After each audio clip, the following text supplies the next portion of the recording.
সংবাদকৰ্মীসকল আপোনালোক সকলোকে নমস্কাৰ জনাই আমি খুব চমুকে এটা বিষয়ৰ ওপৰত বক্তব্য ৰাখিব খুজিছো আমি ৰাইজৰ দলৰ তৰফৰ পৰা তথা বিধায়ক হিচাপে শিৱসাগৰ সমষ্টিৰ বিধায়ক হিচাপে গৌৰৱ গগৈক আমি যোৰহাট লোকসভা সমষ্টিলৈ আদৰণি জনাইছো আপোনালোক সকলোৱে জানে যে ৰাইজৰ দলে আৰু মই নিজে বিধায়ক হিচাপে গৌৰৱ গগৈক যোৰহাটত নিৰ্বাচন খেলিব লাগে বুলি বাৰম্বাৰ অনুৰোধ জনাইছিলোঁ আৰু এই সন্দৰ্ভত মই ৰাহুল গান্ধী ডাঙৰীয়াকো অনুৰোধ কৰিছিলোঁ যে গৌৰৱ গগৈক যোৰহাটত নিৰ্বাচন খেলিবৰ কাৰণে অনুমতি প্ৰদান কৰিব লাগে তাৰ প্ৰধান কাৰণটো আছিল যে গৌৰৱ গগৈ যদি যোৰহাট লোকসভা সমষ্টিত নিৰ্বাচনত প্ৰতিদ্বন্দ্বিতা কৰে তেতিয়াহ'লে উজনি অসমৰ খিলঞ্জীয়া মানুহৰ মাজত আমাৰ বিৰোধী নেতৃবৰ্গৰ বিৰোধীসকলৰ যি গুৰুত্বপূৰ্ণ ভূমিকা সেই ভূমিকাটো আমি ৰূপায়ণ কৰিব পাৰিম আজিৰ দিনটোত গৌৰৱ গগৈক যোৰহাট লোকসভা সমষ্টিত প্ৰাৰ্থিত্ব প্ৰদান কৰাৰ কাৰণে মই কংগ্ৰেছ দলক ধন্যবাদ জনাইছোঁ গৌৰৱ গগৈক আদৰণি জনাইছোঁ আৰু ৰাইজৰ দলৰ সভাপতি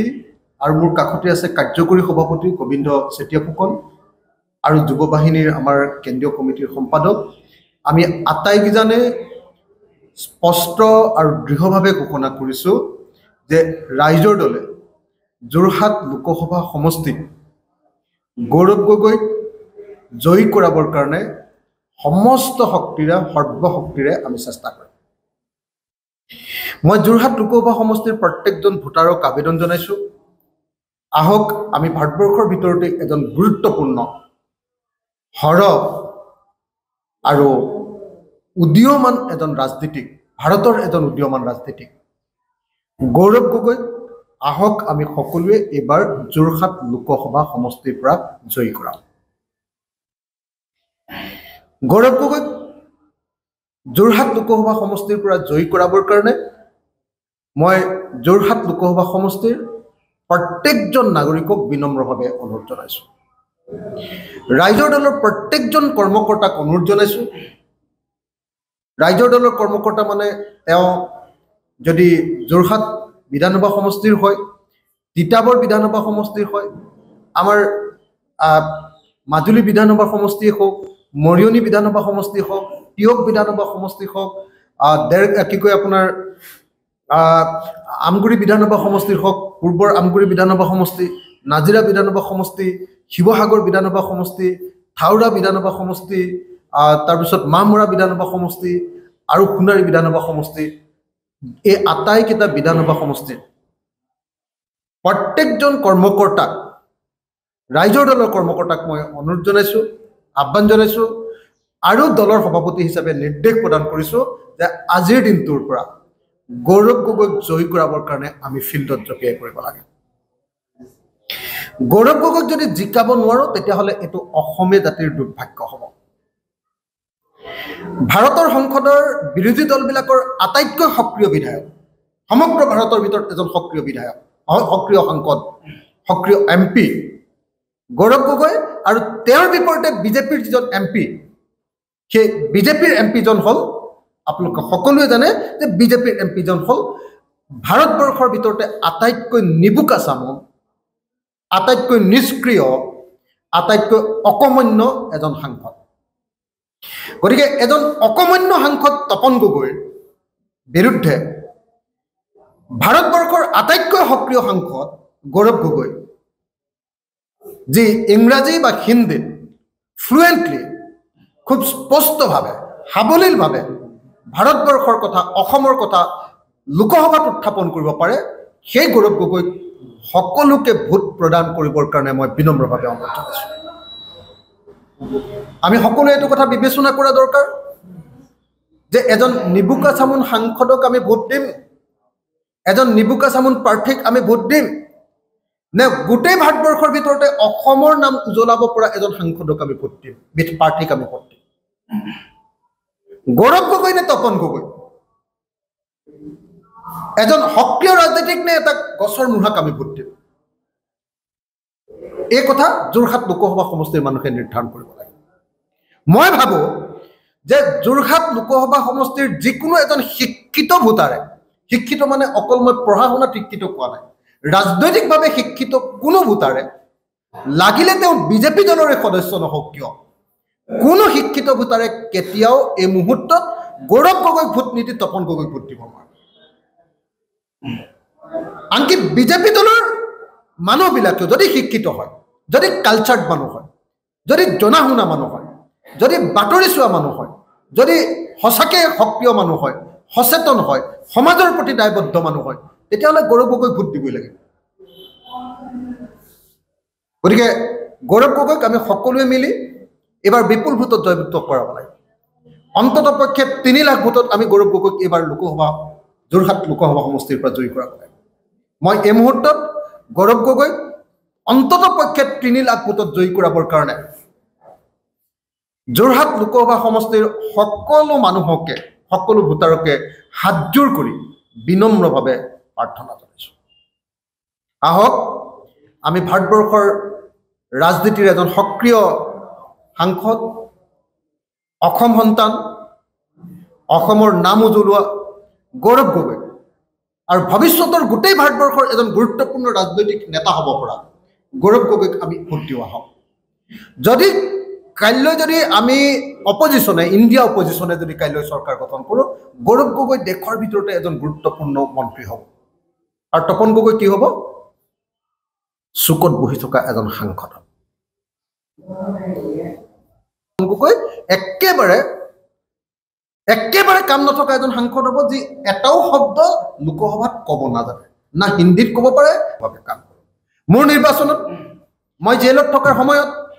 অসমৰ বিভিন্ন প্ৰান্তৰ পৰা যেনেকৈ সক্ৰিয়, সচেতন, সমাজ সচেতন মানুহবিলাকে, দেশক ভাল পোৱা মানুহবিলাকে আহি শিৱসাগৰত নিজে নিজে স্বপ্ৰণোদিতভাৱে নিৰ্বাচনৰ কেম্পেইন কৰিছিলে, ঠিক তেনেকৈ গৌৰৱ গগৈক জিকাবৰ কাৰণে ভাৰতবৰ্ষৰ বিভিন্ন প্ৰান্তত থকা সচেতন অসমীয়াসকলক মই আহি ইয়াতে অংশগ্ৰহণ কৰিবৰ কাৰণে আহ্বান জনাইছোঁ। আৰু আজিৰ পৰা কা আন্দোলন আমাৰ চলি থাকিব। কা আন্দোলনৰ মাজে মাজে আজিৰ পৰাই গৌৰৱ গগৈৰ হৈ কাম কৰিবৰ কাৰণে আজি আমি ৰাইজৰ দলে সিদ্ধান্ত গ্ৰহণ কৰিছোঁ। এতিয়া মই গৌৰৱ গগৈ প্ৰসংগটো বাদ দি কংগ্ৰেছ দলৰ প্ৰাৰ্থিত্ব সম্পৰ্কে অকণমান আমাৰ অপজিশ্যন 16টা ৰাজনৈতিক দলৰ বিৰোধী ঐক্য মঞ্চৰ প্ৰাৰ্থিত্ব সম্পৰ্কে এটা মিনিটৰ মই এটা বক্তব্য প্ৰদান কৰিব খুজিছোঁ। বিৰোধী ঐক্য মঞ্চৰ তৰফৰ পৰা গৌৰৱ গগৈ ডাঙৰীয়াক যোৰহাটত দিয়াৰ কাৰণে আমি সকলো সন্তুষ্ট, কিন্তু আমি আশা কৰিছিলোঁ যে বিৰোধী ঐক্য মঞ্চৰ তৰফৰ পৰা অন্ততঃ পক্ষে ডিব্ৰুগড়ত যেনেকৈ লুৰিণ গগৈৰ প্ৰাৰ্থিত্ব নিশ্চিত কৰা হৈছে, তেনেকৈ বৰপেটাত CPIM দলৰ প্ৰাৰ্থিত্ব নিশ্চিত কৰিবৰ কাৰণে আমি আহ্বান জনাই আহিছিলোঁ। কিন্তু কংগ্ৰেছ দলে কালি বৰপেটা লোকসভা সমষ্টিৰ কাৰণে এজন প্ৰাৰ্থীৰ নাম ঘোষণা কৰিছে। এইটো দুখজনক, এইটো আমি বেজাৰ পাইছোঁ, কিন্তু এই সময় আমাৰ সংঘাত কৰাৰ সময় নহয়। সেইকাৰণে মই অনুৰোধ জনাইছোঁ যে যদি এতিয়া দুজন প্ৰাৰ্থী হয়, এজন কংগ্ৰেছৰ এজন প্ৰাৰ্থী আৰু আনজন CPIMৰ প্ৰাৰ্থী, মই অনুৰোধ জনাইছোঁ যদি CPIMৰ প্ৰাৰ্থীজনৰ ইম্পৰ্টেঞ্চ সেই বৰপেটা লোকসভা সমষ্টিত যথেষ্ট বেছি যেন আমি অনুভৱ কৰোঁ, কংগ্ৰেছ দলক মই আকৌ আহ্বান জনাম, যদিহে মনোৰঞ্জন তালুকদাৰ বৰপেটা লোকসভা সমষ্টিৰ CPIMৰ কেণ্ডিডেটজনৰ যদি প্ৰভাৱটো বেছি থাকে, ভোটত জিকাৰ বেছি সম্ভাৱনা থাকে, তেতিয়া যেন কংগ্ৰেছে বৰপেটা লোকসভা সমষ্টিৰ প্ৰাৰ্থিত্বৰ কথাটো পুনৰ বিবেচনা কৰে আৰু এটা যাতে কৌশলী অৱস্থান গ্ৰহণ কৰে, মই তাৰ কাৰণে আবেদন জনাম। কংগ্ৰেছ দলে আচলতে বৰপেটা লোকসভা সমষ্টিটো CPIM দলক এৰি দিয়াটো উচিত আছিল বুলি মই ভাবোঁ। দ্বিতীয়টো হ'ল যে আম আদমি পাৰ্টি আৰু তৃণমূল কংগ্ৰেছৰ লগতো কথা পাতি আৰু কাৰ্বি আংলঙৰ আমাৰ পাৰ্বত্য যিটো ৰাজনৈতিক দল আছে, জন ইনটি কাঠাৰ, JI কাঠাৰ নেতৃত্বাধীন সেই দলটোকো এটা চিট বা এখন আসন এৰি দিয়াটো উচিত আছিল বুলি মই ভাবোঁ। এতিয়ালৈকে হৈ নুঠিল, কিন্তু মই আশা কৰিম যে এই প্ৰক্ৰিয়াৰ মাজেদি আমাৰ ভোটলৈ গৈ থকাৰ প্ৰক্ৰিয়াৰ মাজেদি যি দলৰ কেণ্ডিডেট যিটো ঠাইত আটাইতকৈ শক্তিশালী ৰূপে বিবেচিত হয় আমি বিৰোধী ঐক্য মঞ্চই যাতে সময়ত সিদ্ধান্ত গ্ৰহণ কৰি আমি সেইজন প্ৰাৰ্থীৰ সপক্ষে আৰু বিজেপি দলৰ বিপক্ষে যেন আমি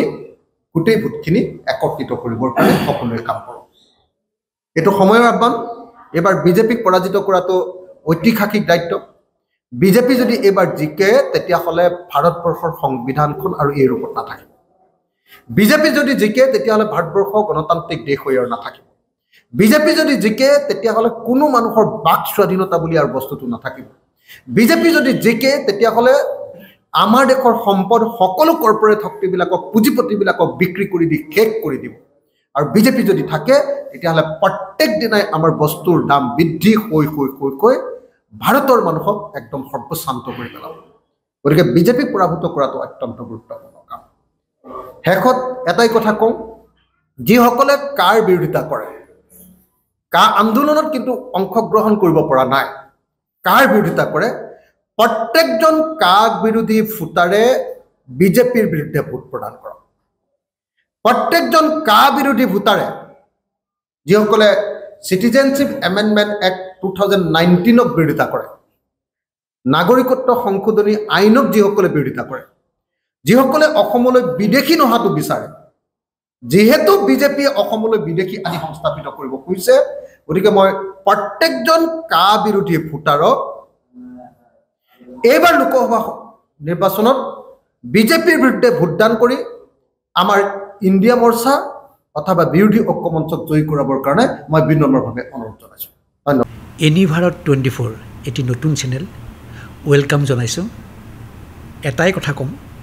নিৰ্ভীক নিৰপেক্ষ আৰু নিস্বাৰ্থভাৱে কাম কৰক আমি সদায় আপোনালোকৰ লগত আছোঁ ধন্যবাদ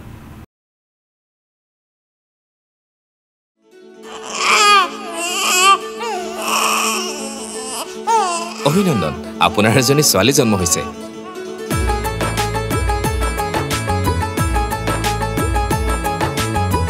লাহি পাহি এজনী পৰি আহিলে ঘৰখন উজলি বেটি বচাও বেটি পঢ়াও বেটি বচাও